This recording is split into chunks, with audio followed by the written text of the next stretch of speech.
Hey there, it's Samantha Mo here, certified parent coach, and on a mission to stop the fighting, yelling, and frustration at home. Today I want to talk to you about this topic of dysfunctional families. A lot of time parents will come to me and they'll say, oh my gosh, the parent that I've become or the person that I'm turning into is not how I expect it to be. I'm yelling, I might be hitting, I'm stuck in these patterns, and I think it's because I grew up in a dysfunctional family. And so I want to talk to you today about what to do when you find yourself in this pattern that you think stems from a dysfunctional family or you believe will create dysfunction in your family. And so I'm going to share a story with you about something that happened when I was 13 years old. I was babysitting for a family of three little boys, and they were 3, 5, and 7, and their mom's name was Pat. Now, I would typically bike to their house after school and babysit for a couple of hours, and Pat would come home, and then if it was dark outside, she would drive me home. Now, the oldest little boy had an obsession with apples, and so I had to limit how many apples he ate each day. And when I was babysitting him one day, he had the maximum number of apples that he was allowed. And I remember finding him hiding in a corner of his bedroom one day, eating another apple, even though he had asked and I had said no. Now, I was concerned that he was going to ruin his dinner and that me, as a 13-year-old, might get in trouble because he was eating too many apples. Now, I know this situation might sound silly, but what really stuck in my memory is that the way I dealt with this situation is I scolded this little boy.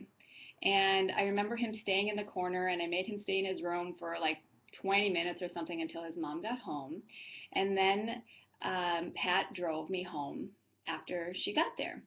And I remember sitting in the car, and all of the little kids were strapped in their seats as well. And I remember thinking to myself, please don't say anything. I hope that little boy doesn't say anything. I hope his mom doesn't find out. Oh my gosh, I'm going to be in so much trouble.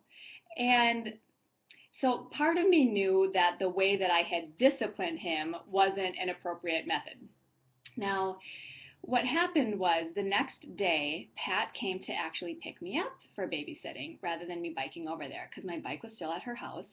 And I remember I was in my kitchen sweeping the floors and my mom answered the door. And I was like, oh no, Pat doesn't usually come to the door. And she was a few minutes early. And I heard her talking to my mom, and she was saying, hey, I heard that Samantha was scolding my son and she made him stay in his room because he ate too many apples. He told me about this. And I remember being so embarrassed, and I actually stayed hiding around the corner in the kitchen thinking, oh, if I don't have to talk about it, I won't get in trouble.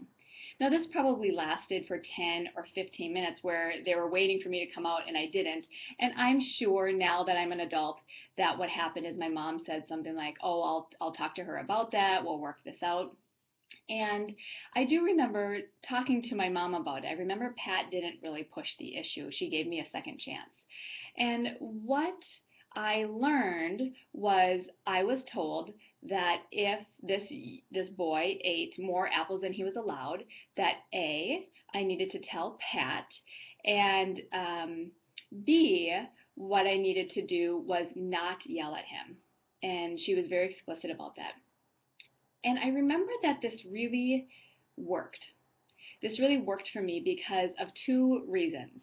One reason that this worked is because Pat told me what it was I was supposed to do rather than just what not to do.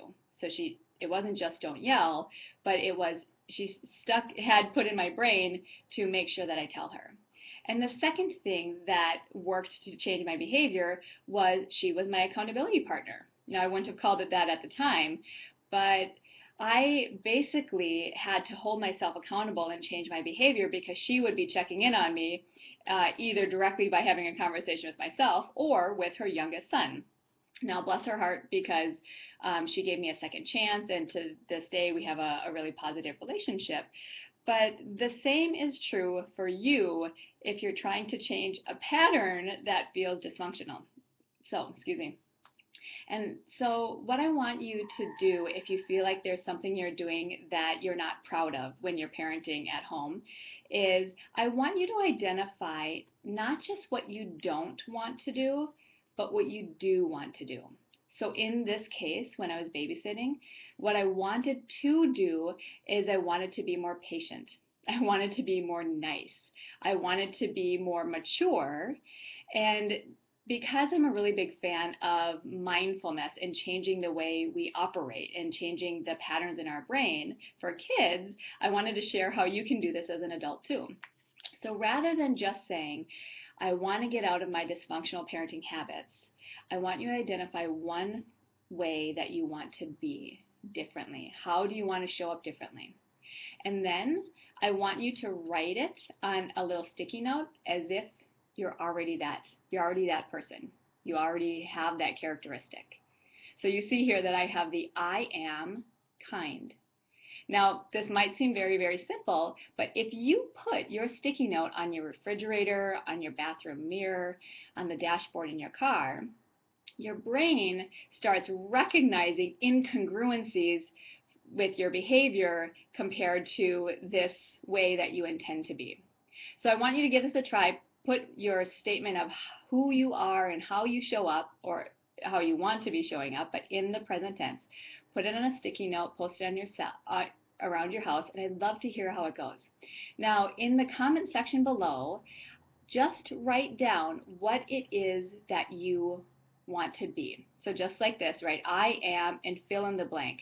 And I'd love to see what kind of words you come up with, and I will help you by being your accountability partner. There's a lot of power in just coming out and admitting that you want to show up in a different way.